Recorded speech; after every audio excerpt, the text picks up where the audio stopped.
Hi guys, welcome back to my YouTube channel. ಏನಂದ್ರೆ ನಾನು ಯಾವ ಆಯಿಲ್ ಯೂಸ್ ಮಾಡ್ತೀನಿ, ಸೊ ಒಂದು ಪ್ರಾಪರ್ ಹೇರ್ ಕೇರ್ ರೊಟೀನ್ ಹೇಗೆ ಇಟ್ಕೊಂಡಿದ್ದೀನಿ ಅನ್ನೋದನ್ನ ನಾನು ನಿಮ್ಮ ಹತ್ರ ಶೇರ್ ಮಾಡಿ. Guys, welcome back to my YouTube channel.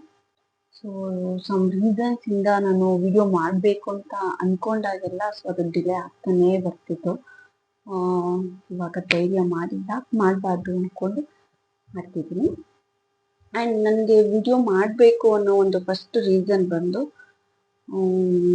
ನಾನು ಯೂಟ್ಯೂಬ್ ನೋಡ್ತಾ ನೋಡ್ತಾ ಅನ್ಸಿದ್ದು ಯಾಕೆ ಮಾಡಬಾರ್ದು ನಾನು ಅಂದ್ಕೊಂಡು ನನಗೆ ತುಂಬ ಜನ ಕೇಳಿದ್ದು ಅದನ್ನು ಸಹ. ನಾನು get ready with me video ಯಾವಾಗ ಅಪ್ಲೋಡ್ ಮಾಡಕ್ಕೆ ಸ್ಟಾರ್ಟ್ ಮಾಡಿದೆ ಅವಾಗ ಕೇಳಿದ್ದು ನನಗೆ ಹೇರ್ ಕೇರ್ ಬಗ್ಗೆ ಮತ್ತು ಸ್ಕಿನ್ ಕೇರ್ ಬಗ್ಗೆ ತಿಳಿಸ್ಕೊಡಿ ಅಂತ. ನೀವು ಯಾವ ಪ್ರಾಡಕ್ಟ್ ಯೂಸ್ ಮಾಡ್ತೀರಾ, ಯಾವ ಆಯಿಲ್ ಯೂಸ್ ಮಾಡ್ತೀರಾ ಹೇರ್ಗೆ ಅಂದ್ಕೊಂಡೆಲ್ಲ ಕೇಳಿದ್ದು. ನಾನು ಪರ್ಸ್ನಲ್ ಆಗಿ ಅವ್ರಿಗೆ ಡಿ ಎಮ್ ಮಾಡಿದ್ದೀನಿ, ಬಟ್ ಅದನ್ನು ನಾನು ಈಗ ರೀಸೆಂಟಾಗಿ ಒಂದು ವಿಡಿಯೋ ಅಪ್ಲೋಡ್ ಮಾಡಿದ್ದೆ, ಯಾವ ಆಯಿಲ್ ಯೂಸ್ ಮಾಡೋದು ಅಂತ ಅಂದ್ಕೊಂಡು. ಸೊ ಅದ್ರ ಬಗ್ಗೆ ಒಂದು ಡೀಟೇಲ್, ನಾನು ಅದನ್ನು ಆಯಿಲ್ನ ಹೇಗೆ ಯೂಸ್ ಮಾಡ್ತೀನಿ ಅನ್ನೋದನ್ನ ಒಂದು ಡೀಟೇಲಾಗಿ ಒಂದು ವಿಡಿಯೋ ಮಾಡೋಣ ಅಂದ್ಕೊಂಡು ಸ್ಟಾರ್ಟ್ ಮಾಡಿದ್ದೀನಿ.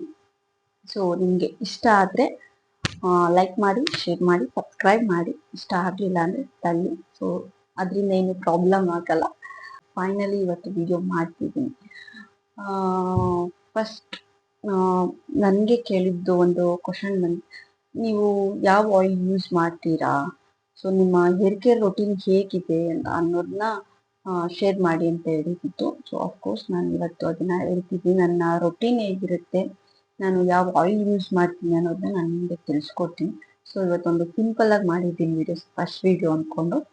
ಫಸ್ಟು ಹೇರ್ ಕೇರ್ ರೊಟೀನ್ ಅಂತಂದ್ರೆ ಒಂದು ಪ್ರಾಪರ್ ರೊಟೀನ್ ಇರಬೇಕು. ಇಯರಿಂದನೂ ನಾನು ಅದನ್ನ ಕಂಟಿನ್ಯೂ ಮಾಡ್ಕೊಂಡು ಬಂದಿದ್ದೀನಿ. ಮಾಡ್ತಿದ್ದೀರಾ, ಹೇರ್ ಕೇರ್ ಮಾಡ್ತಿದ್ದೀರಾ ಅಂದ ತಕ್ಷಣ ಸೊ ನಾವು ಮೇಲೆ ಅಪ್ಲೈ ಮಾಡೋದ್ರಿಂದ ಅದು ವರ್ಕ್ ಆಗಲ್ಲ. ಸೊ ನಿಮಗೆ ಒಂದು ಲೈಫ್ ಲಾಂಗ್ ಬೇಕು ಅದು ಅಂತ. ಫುಡ್ ಆಗಿರ್ಬೋದು, ಅದನ್ನ ಮೇಂಟೈನ್ ಮಾಡೋದ್ರಿಂದ ನಮಗೆ ಬಾಡಿಯಿಂದನೇ ಒಂದು ಹೆಲ್ದಿ ಹೇರ್ ಆಗಲಿ, ಒಂದು ಹೆಲ್ದಿ ಸ್ಕಿನ್ ಆಗಲಿ, ಸೊ ಅದು ನಿಮಗೆ ಇಂಪ್ರೂವ್ಮೆಂಟ್ ಅದು ಗೊತ್ತಾಗುತ್ತೆ. ಸೊ ನನ್ನ ಹೇರ್ ಕೇರ್ ರೊಟೀನ್ ಹೇಗಿರುತ್ತೆ ಅನ್ನೋದನ್ನ ನಾನು ಯಾವ ಆಯಿಲ್ ಯೂಸ್ ಮಾಡ್ತೀನಿ, ಸೊ ಒಂದು ಪ್ರಾಪರ್ ಹೇರ್ ಕೇರ್ ರೊಟೀನ್ ಹೇಗೆ ಇಟ್ಕೊಂಡಿದ್ದೀನಿ ಅನ್ನೋದನ್ನ ನಾನು ನಿಮ್ಮ ಹತ್ರ ಶೇರ್ ಮಾಡ್ತಿದ್ದೀನಿ. 5 ಇಯರಿಂದನೂ ಹೀಗೆ ಇರಬೇಕು ಅಂತ ಒಂದು ರೊಟೀನ್ ಐತೆ. ಸೊ ಅದನ್ನ ಹಾಗೆ ಮೇಂಟೈನ್ ಮಾಡ್ಕೊಂಡು ಬಂದಿದ್ದೀನಿ. ಸೊ ಅದರಿಂದ ನನ್ನ ಹೇರ್ ಅಷ್ಟು ಚೆನ್ನಾಗಿರೋದು. ಏರ್ ಫಾಲ್ ಆಗಲ್ಲ ಅಂತಲ್ಲ, ನನಗೆ ಆಗುತ್ತೆ, ಎಲ್ಲೋ 1, 2, 3 ಈ ಥರ ಅಷ್ಟೇ. ಪ್ರಾಮಿಸ್, ನನಗೆ ಅಷ್ಟು ಏರ್ ಫಾಲ್ ಆಗಲ್ಲ ನನಗೆ. ಸೊ ನನ್ನ ಹೇರ್ ಗ್ರೋತ್ ಚೆನ್ನಾಗಿದೆ. ನಾನು ಇವತ್ತು ಯಾವ ಆಯಿಲ್ ಯೂಸ್ ಮಾಡ್ತೀನಿ ನಾನು ನಿಮಗೆ ಅನ್ನೋದನ್ನ ತೋರಿಸ್ತೀನಿ. ಫಸ್ಟ್ ನಾನು ವೀಕಲ್ಲಿ 2 ಡೇಸ್ ಆಯಿಲ್ ಅಪ್ಲೈ ಮಾಡೋದು. ಅದು ಯಾವ ದಿನ ಆಗಿರ್ಬೋದು, ಒಟ್ನಲ್ಲಿ ಆ 2 ಡೇಸಲ್ಲಿ ನಾನು ಅಪ್ಲೈ ಮಾಡೇ ಮಾಡ್ತೀನಿ. ಅಂದರೆ ನಾನು ಬೆಳಿಗ್ಗೆ ತಲೆಗೆ ಎಣ್ಣೆ ಹಚ್ಚಿದ್ರೆ ನಾನು ಈವ್ನಿಂಗ್ ಅಷ್ಟರಲ್ಲಿ ಅದನ್ನು ವಾಶ್ ಮಾಡಿಬಿಡ್ತೀನಿ. ಹೇರಲ್ಲಿ ಆಯಿಲ್ ಬಿಟ್ಟಷ್ಟು ಅದು ಇನ್ನೂ ಧೂಳೆಲ್ಲ ಆಗಿ ಅದು ಏರ್ ಫಾಲ್ ಆಗೋ ಚಾನ್ಸಸ್ ತುಂಬ ಇರುತ್ತೆ. ಹಾಗಾಗಿ 2 ಅವರ್ 3 ಅವರ್ಸ್ ಸಾಕದು. ಡೈರೆಕ್ಟಾಗಿ ಯೂಸ್ ಮಾಡಲ್ಲ ಯಾವತ್ತೂ. ಸೊ ಬಾಟ್ಲಿಂದ ಡೈರೆಕ್ಟ್ ತೊಗೊಂಡು ತಲೆಗೆ ಹಚ್ಚೋದು ಅದನ್ನ ಮಾಡಕ್ಕೆ ಹೋಗಲ್ಲ. ಇವತ್ತಿನವರೆಗೂ ಅದನ್ನ ಮಾಡಿಲ್ಲ ನಾನು. ಸೊ ಅದನ್ನ ನನಗೆ ನಮ್ಮಮ್ಮ ಹೇಳ್ಕೊಟ್ಟಿದ್ದು. ಸೊ ಅದನ್ನ ನಾನು ಹಾಗೆ ಕಂಟಿನ್ಯೂ ಮಾಡ್ಕೊಂಡು ಬಂದಿದ್ದೀನಿ. ಪ್ರತಿ ಸಲ ಆಯಿಲ್ ಯೂಸ್ ಮಾಡಬೇಕಾದ್ರೂ ಆಯಿಲ್ನ ಬಿಸಿ ಮಾಡೇ ಯೂಸ್ ಮಾಡೋದು, ನಾನು ತಲೆಗೆ ಅಪ್ಲೈ ಮಾಡೋದು. ಏರ್ ಪ್ಯಾಕಲ್ಲೂ ಮೆಂತ್ಯ ಪೌಡ್ರ್ ಇರ್ಬೋದು, ಅದನ್ನು ನಾನು ಒಂದು ತಿಕ್ ಪೇಸ್ಟ್ ಮಾಡ್ಕೊಳ್ಳಲ್ಲ. ನಾನು ಏನು ಆಯಿಲ್ ಯೂಸ್ ಮಾಡ್ತೀನೋ ಸೊ ಅದಕ್ಕೇನೆ ಒಂದು ಸ್ಪೂನ್ ಹಾಕಿ ಮಿಕ್ಸ್ ಮಾಡಿ ತಲೆಗೆ ಅಪ್ಲೈ ಮಾಡ್ಕೊತೀನಿ. ಅದನ್ನ 1 ಅವರ್ 2 ಅವರ್ ಬಿಟ್ಟು ಸೊ ವಾಶ್ ಮಾಡಿಬಿಡ್ತೀನಿ. ಓಕೆನಾ. ಆ್ಯಂಡ್ ನಾನು ಯೂಸ್ ಮಾಡೋದು ಹೀಗೇನೆ. ಒಂದಿನ ಆಯಿಲ್ ಯೂಸ್ ಮಾಡಿದರೆ ಇನ್ನೊಂದಿನ ಹೇರ್ ಪ್ಯಾಕ್ ಯೂಸ್ ಮಾಡ್ತೀನಿ. ನನಗೆ ಯಾವುದೇ ಥರ ಒಂದು ಡ್ರ್ಯಾಂಡ್ರಫ್ ಆಗಿರ್ಬೋದು, ಏರ್ ಫಾಲ್ದ್ ಆಗಿರ್ಬೋದು, ಇದು ಯಾವುದೇ ಥರ ಪ್ರಾಬ್ಲಮ್ ಇಲ್ಲ ನನಗೆ. ಸೊ ಹಾಗಾಗಿ ನಾನು ನ್ಯಾಚುರಲ್ ಆಗೇ ಯೂಸ್ ಮಾಡ್ತೀನಿ. ನಾನು ಇಷ್ಟು ಪ್ರಾಡಕ್ಟು ನಾನು ತುಂಬ ವರ್ಷದಿಂದ ಯೂಸ್ ಮಾಡ್ತಿರೋದೆ. ನಾನು ಯಾವುದನ್ನು ಚೇಂಜ್ ಮಾಡಿಲ್ಲ. ಇದೆಲ್ಲ ಓಕೆ, ಇದು ಅಡ್ಜಸ್ಟ್ ಆಗಲಿಲ್ಲ ಅಂದರೆ ನಾನು ನೆಕ್ಸ್ಟ್ ಯೂಸ್ ಮಾಡ್ತೀನಿ ಅಂದ್ಕೊಂಡು ಅದು ಇದು ಅಂತಲ್ಲ. ಒಂದು ಪ್ರಾಪರ್ ಆಗಿ ತಿಳ್ಕೊಳ್ಳಿ, ನಿಮ್ಮದು ಹೇರು ಮತ್ತು ಕ್ಯಾಲ್ಪ್ ಯಾವ ಥರ ಇದೆ ಅಂತ ತಿಳ್ಕೊಂಡು ಅದ್ರ ಮೇಲೆ ಡಿಪೆಂಡ್ ಆಗಿ ಒಂದು ಆಯಿಲ್ ಯೂಸ್ ಮಾಡಿ. ಓಕೆನಾ. ಕೋಕೋನಟ್ ಆಯಿಲ್ ಬೆಸ್ಟ್ ಆಯಿಲ್ ಅದು ಮತ್ತೆ ಒಂದು ಹರಳೆಣ್ಣೆ ಇರ್ಬೋದು, ಇದೆಲ್ಲ ಯಾವುದೇ ಥರ ಒಂದು ಸೈಡ್ ಎಫೆಕ್ಟ್ ಯಾವುದೂ ಇಲ್ಲ. ಸೊ ಅದನ್ನ ಯಾರು ಯೂಸ್ ಮಾಡಿದ್ರು ಏರ್ ಗ್ರೋತ್ ಚೆನ್ನಾಗೇ ಇರುತ್ತೆ. ಈಗ ಮಾರ್ಕೆಟಲ್ಲಿ ತುಂಬ ವೆರೈಟಿ ಆಯಿಲ್ಗಳೆಲ್ಲ ಬಿಟ್ಟಿದ್ದಾರೆ.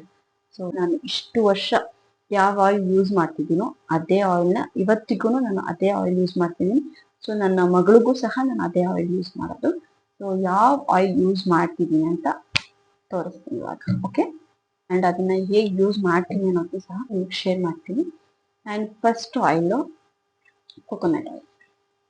ಸೊ ಇದನ್ನ ನಾನು ತುಂಬಾ ವರ್ಷದಿಂದ ಇದೇ ಆಯಿಲ್ನ ಯೂಸ್ ಮಾಡ್ತಿರೋದು. ಇದು ನನಗೆ ತುಂಬಾ ವರ್ಷದಿಂದ ಒಂದು ಬೆಸ್ಟ್ ರಿಸಲ್ಟ್ ಸಿಕ್ಕಿದೆ. ಸೊ ಹಾಗಾಗಿ ನಾನು ಈ ಆಯಿಲ್ನ ನಾನು ಯಾವುದೇ ಕಾರಣಕ್ಕೂ ಬಿಡಕ್ಕೆ ಹೋಗಲ್ಲ. ತುಂಬಾ ಚೆನ್ನಾಗಿದೆ ಆಯಿಲ್. ಆ್ಯಂಡ್ ಕೊಕೊನಟ್ ಆಯಿಲ್, ಆ ಆಯಿಲ್ ಜೊತೆ ನಾನು ಇನ್ನೊಂದು ಆಯಿಲ್ ಮಿಕ್ಸ್ ಮಾಡಿ ಹಾಕೋದು ಅಂದರೆ ಸೊ ಆಲ್ಮಂಡ್ ಆಯಿಲ್. ಸೊ ಇದು ಅಷ್ಟೇ ತುಂಬ ಚೆನ್ನಾಗಿದೆ. ನಾನು ಈ ಎರಡು ಪ್ರಾಡಕ್ಟ್ನ ನಾನು ತುಂಬ ವರ್ಷದಿಂದನೂ ಯೂಸ್ ಮಾಡ್ತೀನಿ. ನನಗೆ ಯಾವುದೇ ಥರ ಒಂದು ಹೇರ್ ಫಾಲ್ ಆಗಿರ್ಬೋದು, ನನಗೆ ಯಾವುದೇ ಥರ ಒಂದು ಇದರಿಂದ ಒಂದು ಸೈಡ್ ಎಫೆಕ್ಟ್ ಯಾವುದೂ ಆಗಿಲ್ಲ. ಸೊ ಒಳ್ಳೆ ರಿಸಲ್ಟ್ ಕೊಟ್ಟಿದೆ ನನಗೆ. ಇದು ಬೆಸ್ಟ್. ಇದು ಕೊಕೊನಟ್ ಆಯಿಲು. ಸೊ ಅದ್ರ ಜೊತೆಗೆ ನಾನು ಇದನ್ನ ಮಿಕ್ಸ್ ಮಾಡಿ ಹಾಕ್ತೀನಿ. ಆ್ಯಂಡ್ ಇದ್ರ ಜೊತೆಗೆ ನಾನು ಇನ್ನ 2 ಆಯಿಲ್ನ ಆ್ಯಡ್ ಮಾಡ್ಕೋತೀನಿ. First one amla. ಇದು ಅಷ್ಟೇ, ಇದನ್ನ ನಾನು ಐ ಥಿಂಕ್ ನಾನು ಒಂದು 5 ಇಯರಿಂದನೂ ಯೂಸ್ ಮಾಡ್ತೀನಿ ಇದನ್ನ. ನಾನು ಯಾವುದೇ ಆಯಿಲ್ನ ಎಕ್ಸ್ಟ್ರಾ ಆ್ಯಡ್ ಮಾಡ್ತಿದ್ದೀನಿ ಅಂದರೆ ಈ ಆಯಿಲ್ ಜೊತೆ ಮಿಕ್ಸ್ ಮಾಡೇ ಹಾಕೋದು ನಾನು. ಇದನ್ನ ಬಿಟ್ಟು ನಾನು ಯಾವುದೇ ತರಹ ಆಯಿಲ್ ಸಪ್ರೇಟ್ ಯೂಸ್ ಮಾಡಕ್ಕೆ ಹೋಗಲ್ಲ. ಇದ್ರ ಜೊತೆ ಮಿಕ್ಸ್ ಮಾಡಿ ಅದನ್ನ ಸ್ವಲ್ಪ ಬಿಸಿ ಮಾಡಿ ಅಪ್ಲೈ ಮಾಡ್ತೀನಿ. ಅದಾದ್ಮೇಲೆ ನಾನು ಚೆನ್ನಾಗಿ ಮಸಾಜ್ ಕೊಡ್ತೀನಿ. ನಾನು ಒಂದು ಟೈಟಾಗಿ ಹೇರ್ ಸ್ಟೈಲ್ ಮಾಡಿರ್ತೀನೋ ಅವಾಗಲೂ ಅಷ್ಟೇ ನಾನು ಒಂದು 2 ಅಷ್ಟೇ 2-3 ಡ್ರಾಪ್ ಕೈಗೆ ಹಾಕ್ಕೊಂಡು ನಾನು ಸ್ವಲ್ಪ ಮಸಾಜ್ ಮಾಡ್ತೀನಿ. ಅವಾಗ ಏನೊಂದು ಟೈಟಾಗಿ ಹೇರ್ ಸ್ಟೈಲ್ ಮಾಡಿರ್ತೀನೋ ಸೊ ಅದರಿಂದ ಇದು ಸ್ವಲ್ಪ ಸೆಕ್ಯೂರ್ ಆಗುತ್ತೆ ಹೇರ್ ಫಾಲ್. ನನ್ನ ಫ್ಯಾಮಿಲಿಯಲ್ಲಿ ಪರ್ಸ್ನಲಾಗಿ ಈ 2 ಆಯಿಲ್ನ ಯೂಸ್ ಮಾಡ್ತೀವಿ ಎಲ್ಲರೂ. ಸೊ ನಾನಾಗಿರ್ಬೋದು, ನಮ್ಮ ಅಮ್ಮ ಆಗಿರ್ಬೋದು, ನನ್ನ ತಂಗಿ ಆಗಿರ್ಬೋದು. ಸೊ ನನ್ನ ತಂಗಿಗೆ ಇದು ಒಂದು ಒಳ್ಳೆ ಬೆಸ್ಟ್ ರಿಸಲ್ಟ್ ಸಿಕ್ಕಿದೆ. ಓಕೆ, ಅವ್ರದ್ದು ಒಂದು ಹೆಲ್ತ್ ಇಶ್ಯೂಸಿಂದ ಅವ್ರಿಗೆ ಹೇರ್ ಫಾಲ್ ಆಗ್ತಿತ್ತು. ಚೆನ್ನಾಗಿದೆ ಇದು ಆಯಿಲು, ತುಂಬ ಚೆನ್ನಾಗಿದೆ. ಇದರಲ್ಲಿ ಆಯಿಲ್ನ ಆಗ್ತಂತೆ ನಾನು ಇದೊಂದು ಸಪ್ರೇಟ್ ಯೂಸ್ ಮಾಡ್ತೀನಿ ಅನ್ನೋದಿತ್ತು ಅಂದರೆ ಸೊ ಅಫ್ಕೋರ್ಸ್ ಇದನ್ನ ನಾನು ನಿಮಗೆ ಸಜೆಸ್ಟ್ ಮಾಡ್ತೀನಿ ಎಲ್ಲರಿಗೂ. ಯಾರಿಗೆ ತುಂಬ ಹೇರ್ ಫಾಲ್ ಆಗ್ತಿದೆ, ನನ್ನ ಹೇರ್ ಸಖತ್ ಹೇರ್ ಫಾಲ್ ಆಗ್ತಿದೆ, ಈ ಆಯಿಲ್ನ ಯೂಸ್ ಮಾಡ್ಬೋದು. One of the favourite. ಮತ್ತು ನಿಮಗೆ ಸಜೆಸ್ಟ್ ಮಾಡ್ತೀನಿ ಧೈರ್ಯವಾಗಿ ಅಂದರೆ ಈ ಆಯಿಲ್ ತುಂಬಾ ಚೆನ್ನಾಗಿದೆ ಈ ಆಯಿಲು. ಸೊ ನಿಮ್ಗೆ ಯಾರಾದರೂ ಈ ಆಯಿಲ್ ಬಗ್ಗೆ ಇಂಟ್ರೆಸ್ಟ್ ಇದ್ದರೆ ನನಗೆ DM ಮಾಡಿ, ನನ್ನ ಕಮೆಂಟಲ್ಲಿ ಹೇಳಿ. ನಾನು ಎಲ್ಲಿ ತೊಗೊಳೋದು, ಎಲ್ಲಿ ಸಿಗುತ್ತೆ ಇದು ಅನ್ನೋದು ನಾನು ನಿಮಗೆ ತಿಳಿಸ್ಕೊಡ್ತೀನಿ. ಓಕೆನಾ? ಆ್ಯಂಡ್ ಇನ್ನೊಂದು, ನಂದು ತಿಕ್ಕಿರೋದ್ರಿಂದ ಒಂಥರ ಫ್ರೀಝಿ ಏರ್ ಥರ ಒಂಥರ ರಫ್ ಅನ್ನಿಸ್ತಿತ್ತು. ಸೊ ನಾನು ಆ ಥರ ಫೀಲ್ ಆದಾಗ ನಾ ಆ್ಯಡ್ ಮಾಡಿದಂಥ ಆಯಿಲ್ ಬಂದು ಸೊ ವಿಶ್ಕೇರ್ ಅವ್ರದ್ದು ಒಂದು ಆಲಿವ್ ಆಯಿಲ್. ಸಖತ್ತಾಗಿದೆ. ಯಾರಿಗಾದ್ರು ಸ್ಮೂತ್ನೆಸ್ ಬೇಕು ಅಂತಂದರೆ ಈ ಆಯಿಲ್ನ ಯೂಸ್ ಮಾಡ್ಬೋದು ನೀವು. ಸೊ ಈ ಆಯಿಲ್ ಅಂದರೆ ಇದು ಒಂದು ಸ್ಪೂನ್ ಜಾಸ್ತಿ, ಒಂದು 4-5 ಡ್ರಾಪ್ ಹಾಕೊಂಡ್ರೆ ಸಾಕು. ನೀವು ಯಾವ ಆಯಿಲ್ ಯೂಸ್ ಮಾಡಿತ್ತು ನನಗೆ ನನ್ನ ಹೇರ್ ಸ್ಮೂತ್ನೆಸ್ ಆಗಿರ್ಬೋದು, ಆ ರಫ್ ಅನ್ನೋದೇನಿದೆ ಅದು ಸ್ವಲ್ಪ ಕಂಟ್ರೋಲ್ ಆಯಿತು. ಸೊ ಅದರಿಂದ ನಾನು ಇರೋದು ಇದನ್ನ ಯಾರು ಜಾಸ್ತಿ ಓವರಾಗಿ ಯೂಸ್ ಮಾಡಬೇಡಿ. ಇದನ್ನ ಏನಿದ್ರು 2 ಆರ್ 1 ಸ್ಪೂನ್ ಹಾಕಿದ್ರೆ ಸಾಕಿದೆ. ಜಾಸ್ತಿ ಯೂಸ್ ಮಾಡೋದ್ರಿಂದ ಸೈಡ್ ಎಫೆಕ್ಟ್ ಆಗ್ಬೋದೇನೋ, ಬಟ್ ಸರ್ಟಿಫೈಡ್ ಅಂತ ಇದೆ. ಬಟ್ ನನ್ನ ಪರ್ಸ್ನಲಾಗಿ ನನಗೆ ಅನಿಸಿದ್ದು. ಸೊ ನನಗೆ ಹಾಕುವಾಗ ನನಗೆ ಆಗಿದ್ದ ಒಂದು ಅನುಭವ ಇದು. ಓಕೆನಾ? ಸೊ ಹಾಗಾಗಿ ಇದನ್ನ ಒಂದು 2-3 ಡ್ರಾಪ್ ನಿಮ್ಗೇನಾದರೂ ಬೇಕು ಅಂದರೆ 2-3 ಡ್ರಾಪ್. ಯಾರು ತುಂಬ ಡ್ರೈ ಹೇರ್ ಅನ್ಸೋದು ಅಂಥವ್ರಿಗೆ ಬೇಕಿದ್ರೆ ಮಾತ್ರ ಯೂಸ್ ಮಾಡ್ಬೋದು. ಇಲ್ಲಾಂದರೆ ಇದು ಆಪ್ಷನಲ್ ನನಗೆ. ಸೊ ಅವಶ್ಯಕತೆ ಇಲ್ಲ ನನಗೆ. ಸೊ ಇದನ್ನು ನಾನು ಜಾಸ್ತಿ ಯೂಸ್ ಮಾಡೋಕ್ಕೆ ಹೋಗಲ್ಲ, ಎಲ್ಲೋ ಅಪರೂಪಕ್ಕೆ ಯೂಸ್ ಮಾಡ್ತೀನಿ ಇದನ್ನು. ಅದನ್ನು 1 ಆರ್ 2 ಡ್ರಾಪ್ ಅಷ್ಟೇ ನಾನು ಯೂಸ್ ಮಾಡೋದು ಇದನ್ನು.